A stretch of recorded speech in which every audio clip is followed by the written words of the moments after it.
Hakim cecar saksi kasus BTS saat ubah keterangan di persidangan.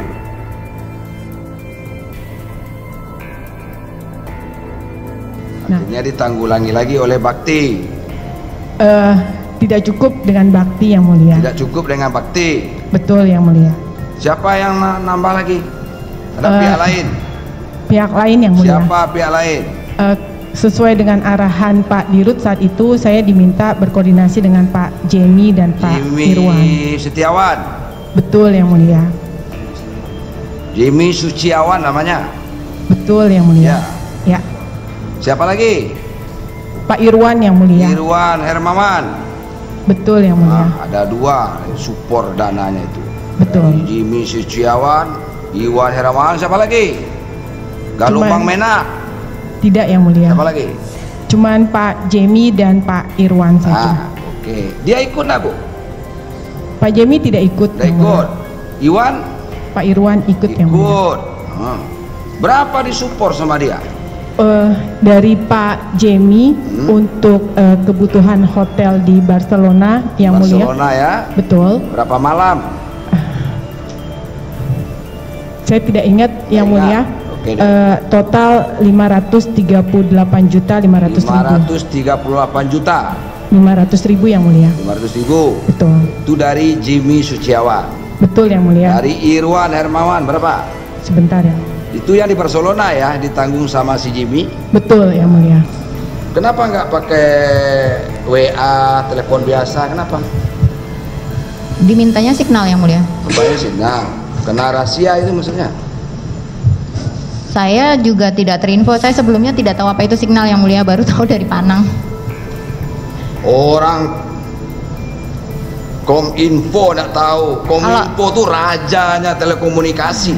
Benar, Yang Mulia. Tapi kalau Telegram saya tahu, Yang Mulia. Saya pula yang di apa? Tahu lah saya. Tuh rajanya komunikasi, menyadap orang tuh Kominfo tuh yang paling hebat.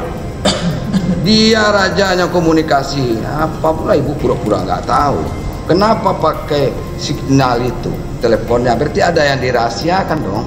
Kok begitu? Jujur aja. Iya. Jawablah dulu. Oh, benar, Yang Mulia. Saya tidak tahu waktu itu.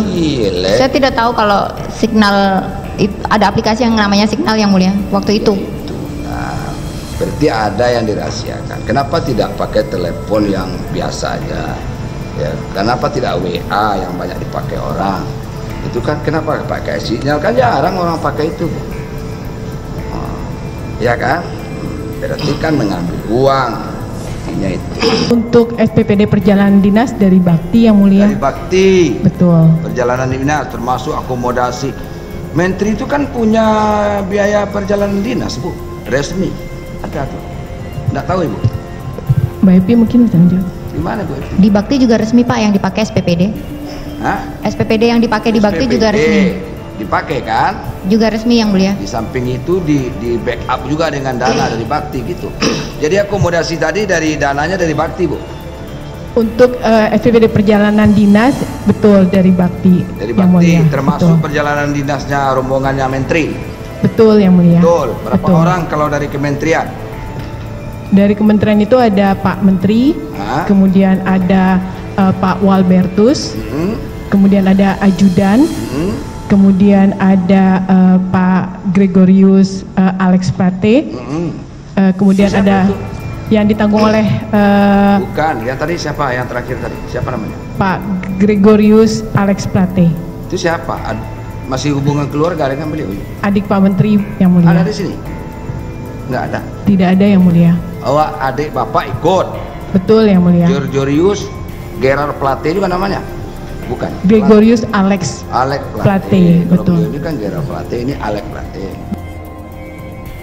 Walbertus Natalius Wisang saksi kasus korupsi penyediaan infrastruktur base transceiver station 4G dan infrastruktur pendukung paket 1, 2, 3, 4, dan 5 Bakti Kementerian Komunikasi dan Informatika menolak seluruh keterangannya dalam berita acara pemeriksaan. Saya nggak pernah menerima uang. Atas dasar yang disampaikan di BAP itu tidak benar karena tidak terjadi demikian, ujarnya saat persidangan di Pengadilan Tipikor Jakarta Pusat Selasa 19 September 2023. Dalam persidangan yang sama, Sekretaris ex Menteri Kominfo Johnny J. Plate Happy Endah Palupi memberi keterangan bahwa Johnny J. Plate menerima uang yang dibungkus dalam kardus sebesar 500 juta setiap bulan dari Direktur Utama Bakti Kominfo, Anang Ahmad Latif. Hal tersebut terus berlangsung hingga 20 kali. Uang tersebut diberikan untuk saya 50 juta, untuk Dedi Permadi 100 juta, dan sisanya Bapak minta untuk diserahkan ke Walbertus. Demikian ucapan Happy.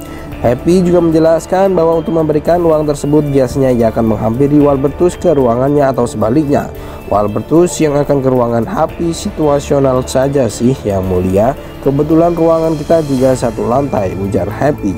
Terhadap keterangan tersebut, Walbertus yang sebelumnya menjabat sebagai tenaga ahli Kominfo menampik dirinya menerima uang. Diinfokan ada titipan dari Pak Anang, tapi sampai sekarang belum pernah diterima titipan itu, kilah Walbertus. Ketua Majelis Hakim Fazal Hendri pun menegurnya, saudara nggak bisa mengubah keterangan seenaknya. Saudara ini sudah disumpah untuk tidak memberi keterangan palsu, tegurnya. Saudara pernah diperiksa penyidik kejaksaan 2 kali, salah satunya mengakui penerimaan uang yang 20 kali, lanjut Fazal. Itu tidak benar yang mulia, jawab Walbertus. Kok bisa ada tanda tangan saudara, cecar Fazal. Kekhilafan saya, balas Walbertus lagi. Kenapa keterangan saudara saat di penyidik Kejaksaan Agung berubah? Di sini Anda mengaku menerima 200 juta dari Bank NTT. Saya tertekan, sahut Walbertus. Ucapan Walbertus yang menyebut tertekan saat penyelidikan mendapat respon dari Kepala Pusat Penerangan Hukum Kejaksaan Ketut Sumadena. Itu tidak benar, terhadap tersangka saja kami nggak pernah menekan, apalagi saksi, ucap Ketut kepada Tirto saat dihubungi lewat sambungan telepon. Dirinya mengungkapkan bahwa Walbertus telah diperiksa sebanyak 2 kali sebelum muncul sebagai saksi di persidangan. Kita lihat saja fakta yang berkembang di persidangan, ujar Ketut. Persidangan yang menghadirkan Walbertus sebagai saksi tersebut merupakan bagian dari penanganan kasus penyediaan layanan infrastruktur BTS 4G dan infrastruktur pendukung paket 1-5 Bakti Kominfo 2020-2022.